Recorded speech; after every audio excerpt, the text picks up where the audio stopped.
Hey guys, welcome back to the channel. It's awesome that you're tuning in. So this video we are going to take a close look at the model number X51. So this is from the X series and nothing to do with the X-Men.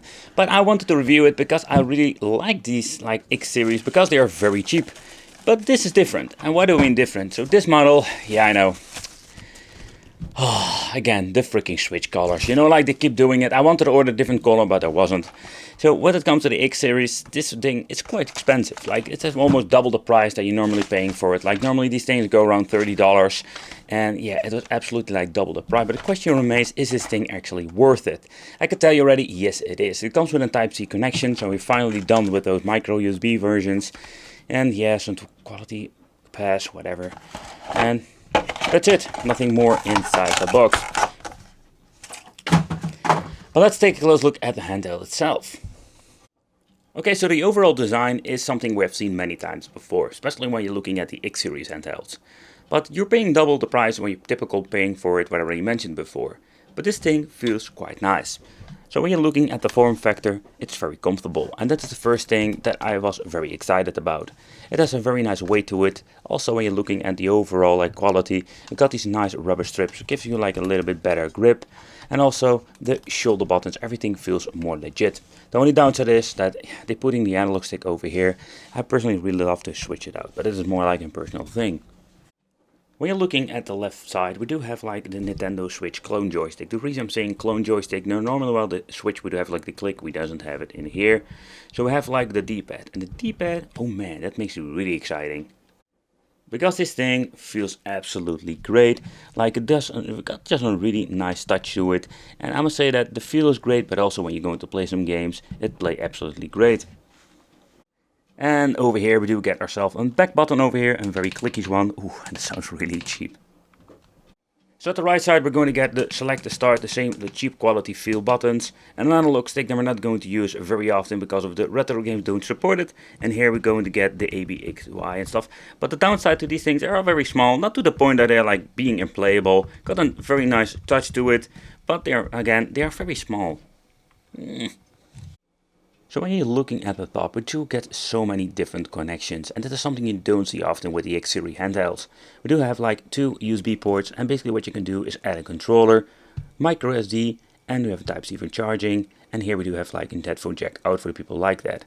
But the most interesting thing is that we have a mini HDMI. And with a mini HDMI, we can basically turn this thing in a handheld into a retro Gamebox Predator, and that's pretty damn cool. When it comes to the HDMI port, I really like it. The way how everything works, including the software. You just plug it in and you can just play. Not like the shenanigans we have seen with this X61s. You know, like the first ones, you need to configure everything and it really works like shit. But let's try some games and I will show you how it actually works on the television. Alright, so let's load up a game. So when you're basically plugging in the freaking cable, everything will be redirected to the television. But I do like kind of funny that you still can use the original display in the system itself. So the idea is pretty damn cool and it works very well. So I must say that I'm very pleased with the HDMI functionality. But how about the shoulder buttons? We do get an interesting configuration. We do get ourselves like your typical membrane button over here. And I really love the angle. That gives you a better, let's say, touch to the controls when you're holding it. Then we have the left, let's say the L1, the R1. We do get a micro switch. I personally really like it. But when holding the handheld, you can reach both buttons fairly easy. I personally really like it. That's just the way how this thing feels and actually how it plays. So I'm just going to be honest. I think this is going to be one of my favorite systems when it comes to the budget X series. Alright, so at the left we're going to get a physical volume button. So though some of those handhelds don't have it and you need to have a button configuration, not a big deal. But it's very interesting. They have everything that you're going to need, including of course the on and off switch over here, turning it on, and we do get this tiny reset button if needed. But let's turn it on and let's see what we're going to get. I think I didn't hold the button too long. Let's hold it a little bit longer, and here you can see, welcome. But something that I was very excited about is the audio quality in general. I mean, when you're looking at this, we do have a left and right speaker. And actually they're using freaking 2 speakers now. So let's take a closer look, or better listen to the audio quality in general.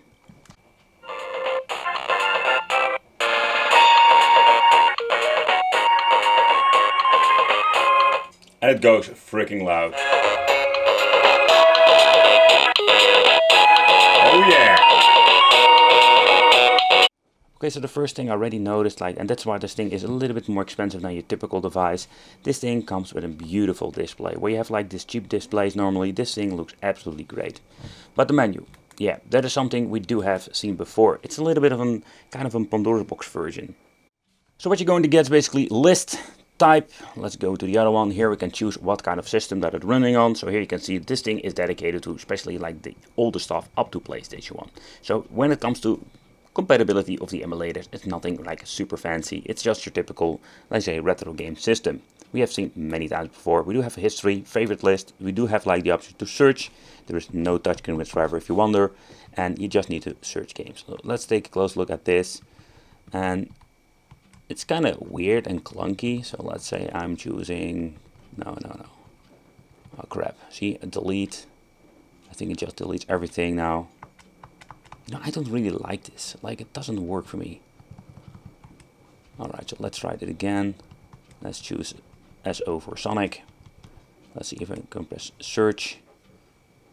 You know, I don't really like it, to be honest. I need to fill in the full name, but here you can, so it just shows everything with SO, so it seems to be working. Let's see, eject keys off. I think you can just change it out over here, so you need to get used to it. So let's fill in. Man, I'm messing that up again, you know. I don't know what it is, but I'm pressing the button.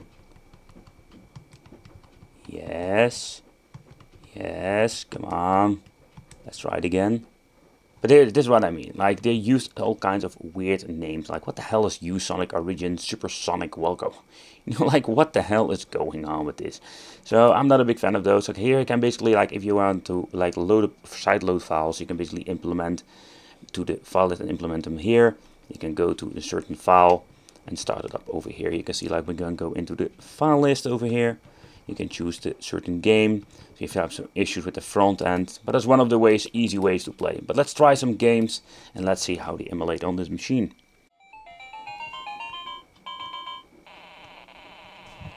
Alright, so I don't like to play the 8-bit games with a joystick. That's the reason I want to have the freaking D-pad and the left top corner.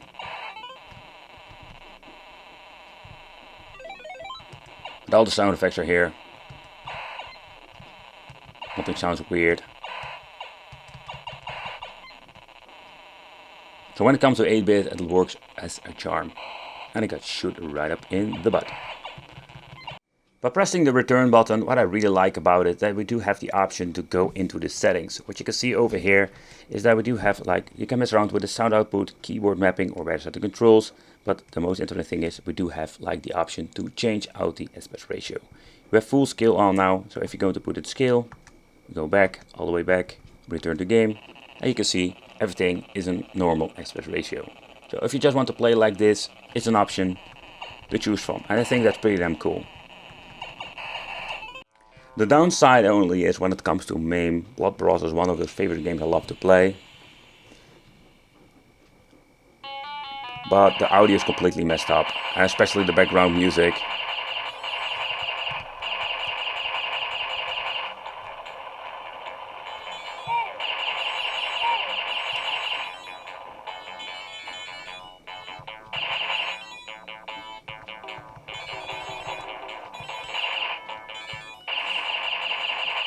But this is just a wrong choice of emulator. And unfortunately there is no way of chaining out what kind of emulator it's running on the background. But sound effects are here. Alright, so next up let's try some Sonic.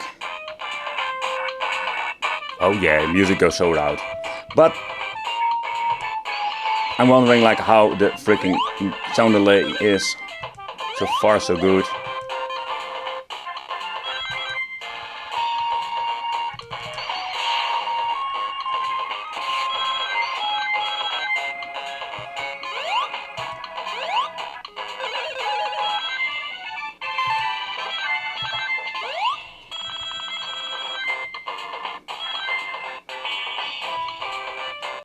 Alright, so let's take a close look at some Neo Geo.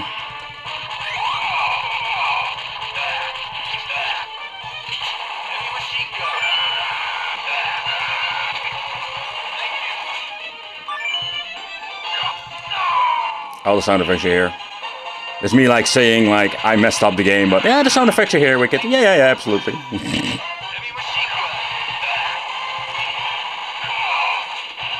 Don't get the fire. I really didn't like playing with the joystick, you know.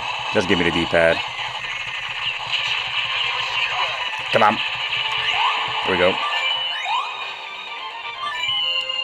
But I can tell you, like, the audio is so loud, if you're going to put it on like 90% volume or 80, it basically hurt my freaking ears. Like, it's so, like, sharp. Ooh.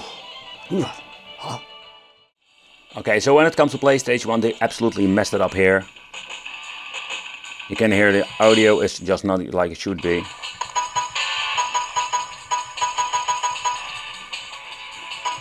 Oh, Rival School is one of those games I played to death when it comes to back in the days. I had played it so much.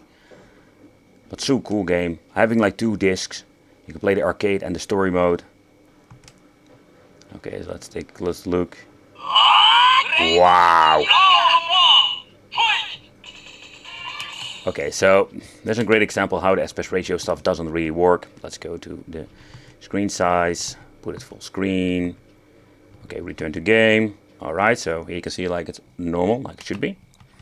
Then we go to settings, screen size again. Let's see if we can put it on scale. Let's see how it looks now. Okay, no, it's still messed up. Sometimes it does that. I did see it before with my other device that it runs on basically the same software, but let's put it on full screen. Okay. Let's continue. But you can just hear that's actually like being horrible, pretty damn horrible emulation. But now it seems to be running okay. Let's see, I can do some simple moves. And this is what I mean with the D-pad. The D-pad is very responsive. You need to get used to it.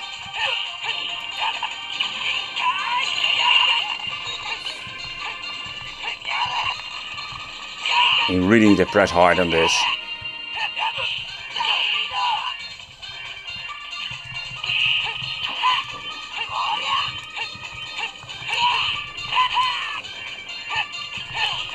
Let's try the other angle.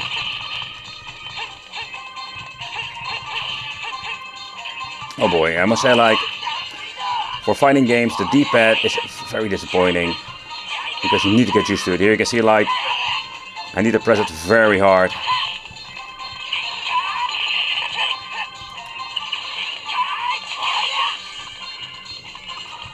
But for me, like, this is not the way how it should play with PlayStation 1.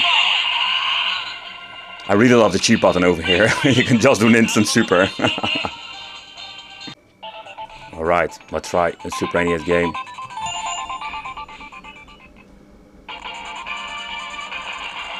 Wow, that doesn't sound like it should be. But you can see, like, when you go into deep dive into the stuff like this, you can just hear so many freaking issues. It's absolutely ridiculous. So I really like this handheld for what it is, especially when you're looking at for basically, like, when you're playing some beat 'em ups, it's absolutely great D-pad. But again, it's just not positioned on the right position. It's like the D-pad should be here, so I'm always grabbing automatically to the freaking joystick. And I don't like playing with the joystick. The struggle. Also the struggle. You can hear like the device struggles with Super NES. What the hell? Come on, man. Man, oh man, oh man. Alright, so let's do a quick teardown, or it's not going to be very quickly because we need to get the rubber, we need to get these rubber things out. I must say that when you're looking at the way how they made everything, it looks way better than the previous ones we have seen many years before I was just basically testing this one.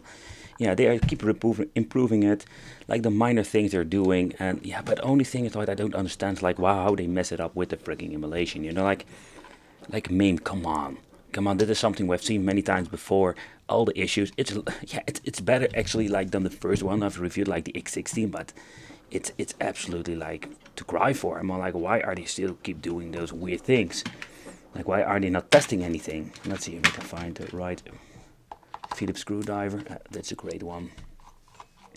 So opening up, and let's see if we can replace the battery and what you can do. I think I need to have my prior tool ready to go, because most of the time these things are like click together. Alright, let's remove that one. I know the other one. But then overall, like, there are some improvements. For begin with, we do have like 2 speakers now. I'm glad they did, because these things are sounding really great. Again, like they get in a little bit high pitch when you're going to crank it up with certain games. Like remove all the freaking screws, there we go. Okay, so when removing the screws, I can see that I'm just going to be removing the SD card to be sure. Alright, so you can open this part up fairly easy. So you can pry it open. Alright, so always a question like, why do I need to pry more? Just see if I can get into the edge over here. I do have like a very thick tool now, so I think that is not super convenient. Ah, there we go. Ah, there we go. Oh crap. The button is falling out. Ah, there we go. So not a lot of parts were clicked together, must be very gentle when opening it up. Let's take a close look in the inside. Oh, I need to fold it open like that. Okay, so this is what we're going to get in the inside. So the way how they made it, it's quite cheap to the cheap, but the thing comes with a very huge battery. I must say that this thing does have like a very crazy battery. I've seen those tiny batteries normally in the X16, and I think that is why you're paying for it. That's the reason why one of those things, why this thing is so freaking expensive. Okay, here you can see like the mainboard itself and everything that comes with it. Oh man, it's going to be in hell putting this thing together, Rick, because some parts need to be assembled in a certain way.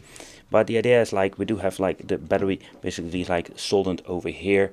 I'm not a big fan of those. Okay, if you just want to replace the battery in the future, like the batteries that you need to do some desoldering, and not everybody likes it. Both of the joysticks have been connected with a ribbon cable over here, so that can be replaced fairly easy. It seems to be this one was a little bit too long. Okay, we need to put this thing back too, like the tape got loose. But that's basically like the connection for the monitor itself. But that's basically like we do have like the speakers over here that have been connected to the mainboard too, or soldered to it. I wish they just used plugs. It would be so much easier to replace. But that's it, basically what you're going to get in the inside. There's nothing much, so an inverted teardown is not really necessary. I just want to give you an up close to the shoulder buttons over here, and the reason why, because I think it's just a very interesting way how they made it. So here you can see like this is the shoulder button, where you can press with the micro switch over here. But basically this button is laying on top of here, so it's going to be like an help putting it back together. But I just wanted to show you up close, so quite interesting thing. So basically the back shell holds the back button over here in place. And it's a quite interesting construction if you ask me, but it seems to be working just fine.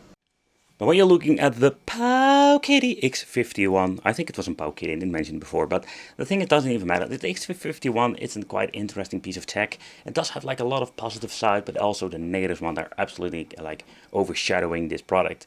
And I mean, like when you're looking at the D-pad, it's not perfect. Don't get me wrong, for fighting games I really need to get used to it. I did have some problems with my moves. Don't like the placement of the D-pad, and not even talk about the emulation problems we have basically seen now with MAME and Super Nintendo. Let me know in the comments what you think of this. I want to thank you for watching. Consider subscribing, hit that little bell, and it will be great to see you in the next video.